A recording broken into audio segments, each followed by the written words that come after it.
Hello guys, I'm Rob and Raising Reef is back.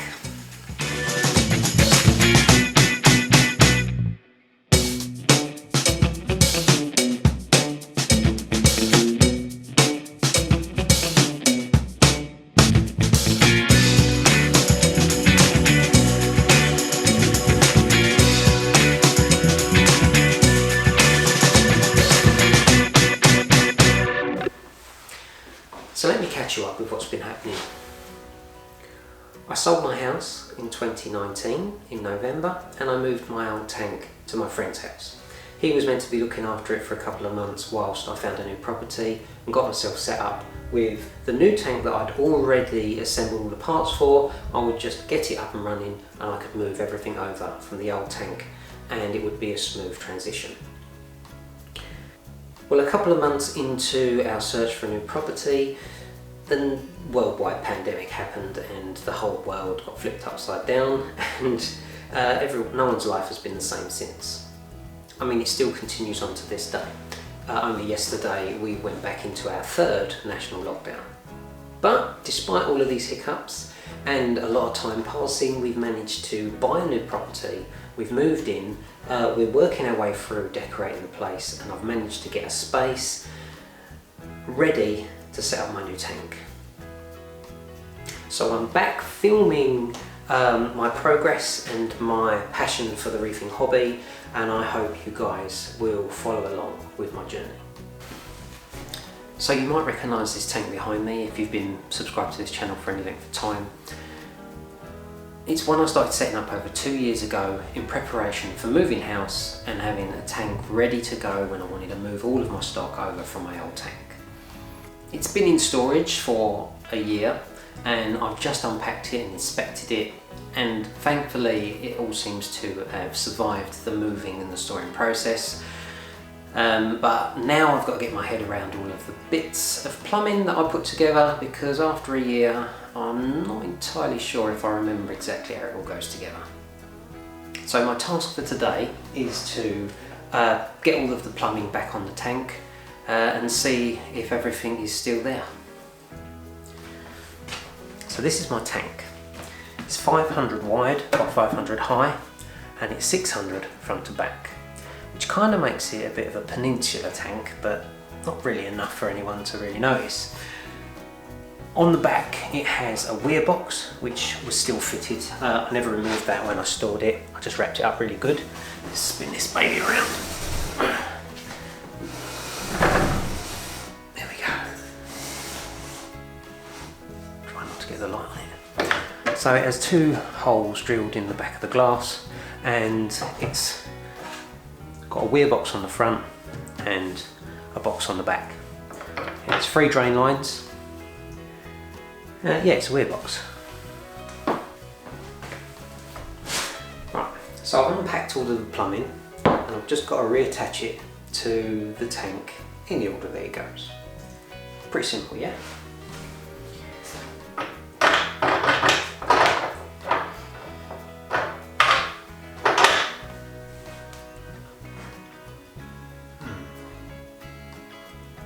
How did this all go together?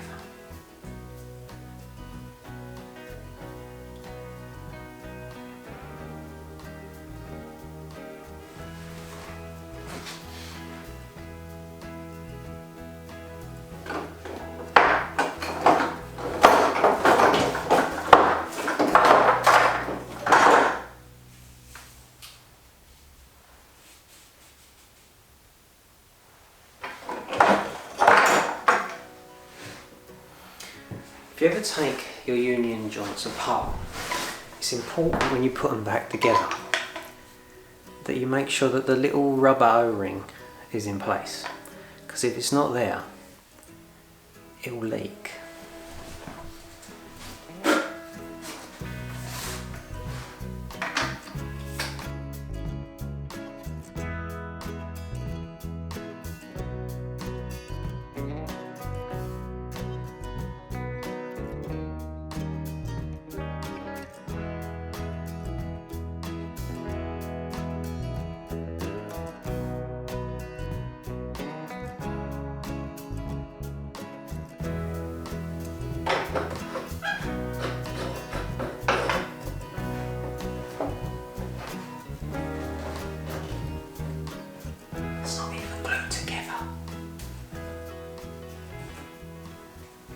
This bit's not even glued together.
There we go, that's how we like it.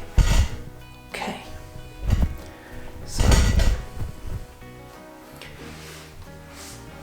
so what we've got going on here is a main drain.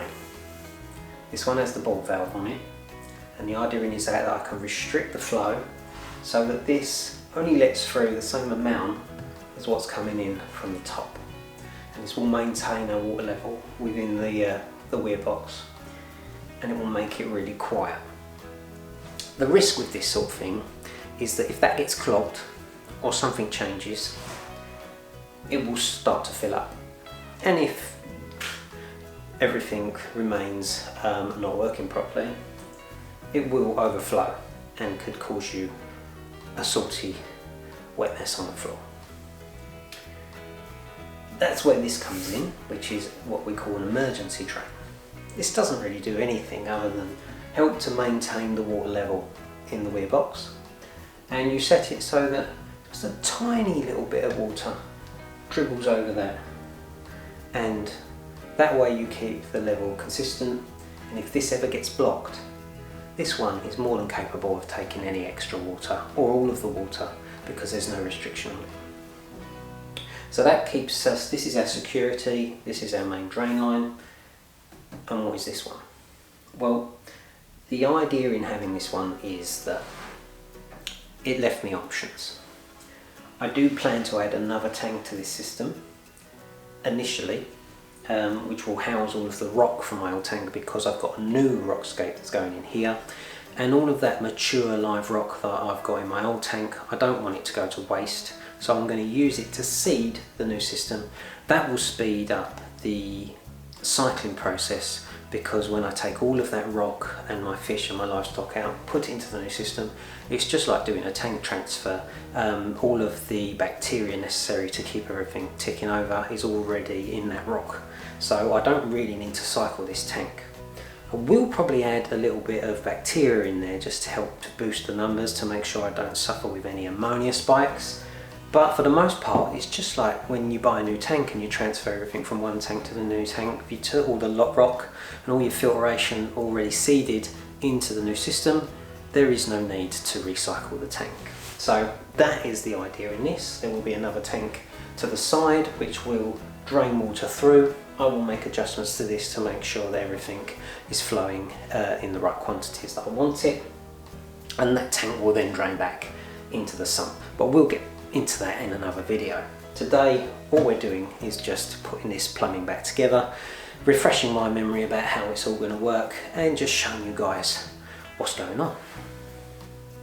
So with all of that on there, this one isn't glued in place because, like I say, it was giving me options and I wasn't sure exactly what I was going to do with it. So at the moment it's just a union valve on the end of there, a couple of pieces of pipe that I believe I have glued into this piece by the looks of it. I do believe that's glued in there, and that will allow me to drain the water into the other tank. I'm getting way ahead of myself here. So that is the drain plumbing. Now I need to install the return pipes. So the return pipe starts off like this, these are the return nozzles that feed the water into the main display, and they are attached through the tank with these tank connectors. Now, I did have a bit of an issue with these tank connectors. Well, not these tank connectors, but a couple of tank connectors. Where I tightened them up, this threaded piece, if you can, I'll get out of the way, this threaded piece snapped clean off of the housing on one side, and then when I got the replacement, I tested the other one, and that one was so brittle it just snapped. I think that was due to the fact that this was too long to pass through the glass and go into the tank connector without compressing on the inside, and therefore it had gone in as far as it would go, and I tried to tighten it a bit more and that must have fractured it. So if you are using these, it's important to screw them in as far as they possibly can.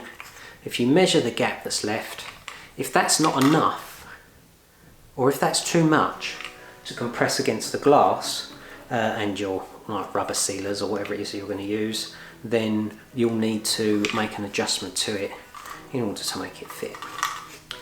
And now that would be easy enough to just cut a little bit off the end of that, just so that when it does tighten up, it compresses nicely against the glass and the rubber, and that will stop you from getting a leak, and it will stop you from over tightening it and unbreaking the tank connector. So it has one each side. They are split from a central part. These fit either side. They go around the back of the weir box and come down the centre, and then they jut over to the return chamber in the sump. So I'll fit this, and we can have a look and see what it looks like.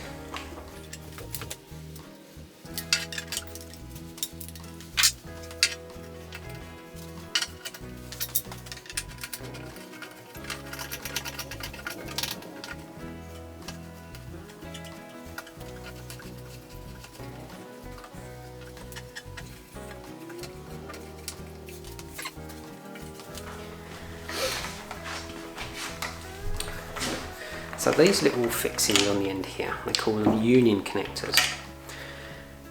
And you don't always need them. You could just do the pipework in one complete length. But what I've found is, if you ever want to take it apart to clean it, or to move the tank, or whatever, or change your mind and you want to, tweak it a little bit, it also helps you if you are gluing a joint on and you don't quite line it up nice and straight, and it's a little bit, it's not quite the right orientation. Well, this allows you to make adjustments like this, and that can be invaluable if you make a mistake. You can just loosen the valve, loosen the coupler, give it a little twist, tighten it back up, and you've got the right orientation that you need. Right, so this bit fits in here, and this bit comes in here. Alright, it goes right inside there. Do you know what I think will be easier? This is where the return pump goes. If I connect this onto here, I think I might struggle to tighten that up on the return pump. So I've got the return pump here. I'm going to fit that to it before I put it in place. So I can attach this bit. A mo. I think we'll go in there somewhere. And here I have the return pump. Right, so the return pump I'm using, for anyone that's not familiar, is a Marine DC pump, company J-Cod. They make really cheap pumps, but they're not bad. I've been using them for years and I've never had a problem with them. They don't last forever, but what does? It comes with a DC controller, which allows you to speed it up or slow it down. It also has a feed button if you wanted to temporarily turn it off for like 10 minutes and it will start up automatically on its own. It also has the ability, I think, to be linked to other pumps as well.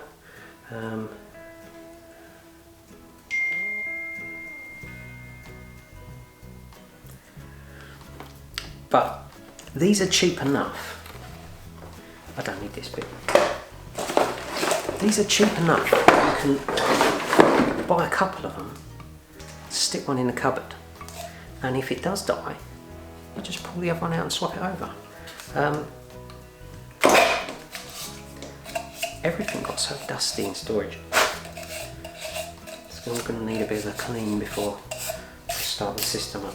But let's wipe the dust off. See, these have never been used. Actually, it's a lie.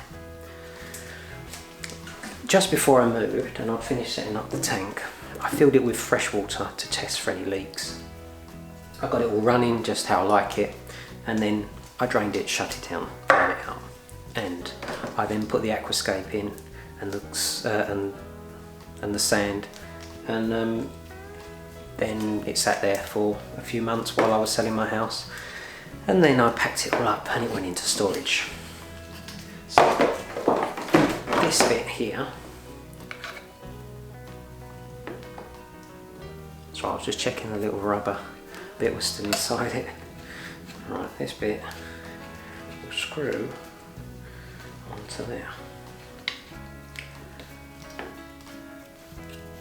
So I've attached that onto there.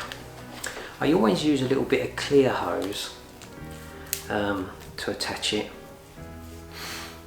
This allows a little bit less vibration to go up the rigid pipe and can help to stop it being quite so noisy. We will see how that works out later when we start the system. You might be wondering what this is. This is a little tap that will feed the calcium reactor. So the pump will be returning water to the tank. It will also feed the calcium reactor, so it's one less pump that's needed on the system. So if I can pop this inside there.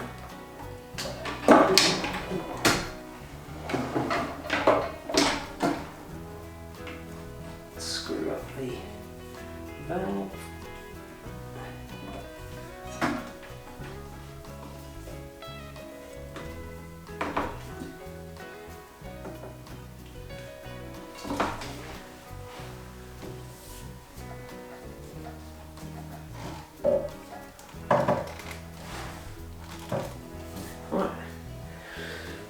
So that should be all of the pipework attached. I will tuck that in there for now.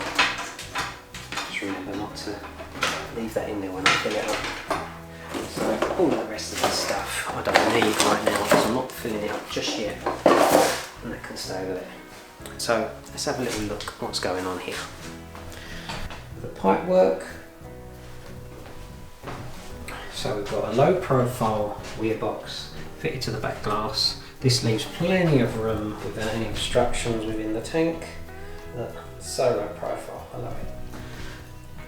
The water passes through here, through the comb on the front, comes through these two holes through the glass of the tank on these bulkheads, and the majority of the water will pass through the centre hole.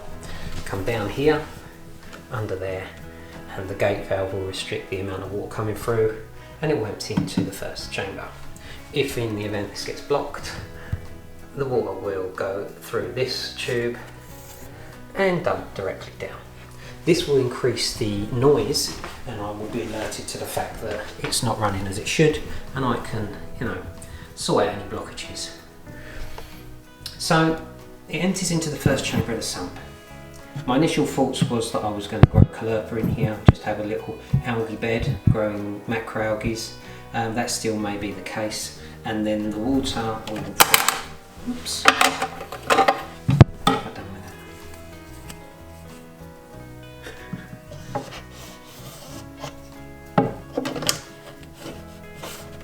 Okay, So the water will drain over. This is just another little weir comb to stop it. That doesn't stay on there very well. What's going on? That may need some attention before we get to the final thing, because that's not staying on. Okay, we'll get to that. Anyway, whatever. So the water passes over here into this front chamber.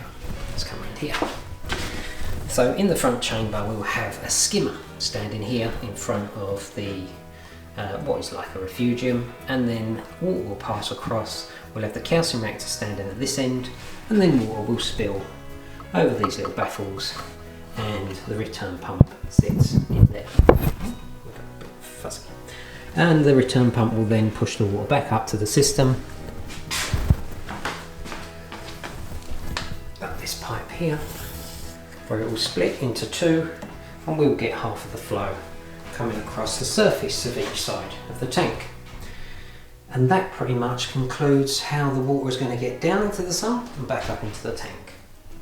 In addition to that, we're going to need some flow within the tank, and we're going to have a couple of MP10s stuck to the back of the tank each side.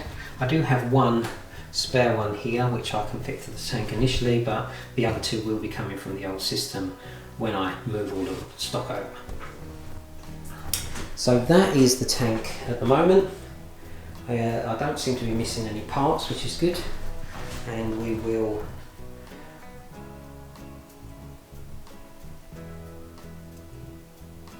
fill it with water as soon as I've produced enough RO to get it running. So that's about it for this video. I just wanted to get all the plumbing back in place, get my head straight about how it all works, make sure I've got all the bits, and I've set up my RO unit and it's producing some water for us at the moment. I'm filling up a big 240 litre water butt, and once that's filled up I'll be able to start filling the system with RO, ready to start turning on the system, circulating the water and adding the salt. But I'll bring you along for every step of the way. I've got a load of equipment all sitting on a desk there ready to go onto the system. I don't think I'm going to add it all just yet. I will add each piece of the equipment to the system as it's needed. So the first thing to go into the system after we filled it will be the heaters to bring the temperature up, and we probably won't need the skimmer until after that, and the calcium reactor until such time as we bring any livestock into the tank. The next stage before we fill it with water will probably be to aquascape the tank again. I've already built the aquascape, it's been put in a box.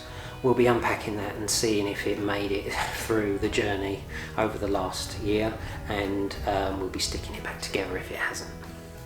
So thanks for watching, guys. I appreciate you all new subscribers that have come over to this channel. It does really mean a lot. Thanks for sticking with me, all my current, my existing subscribers.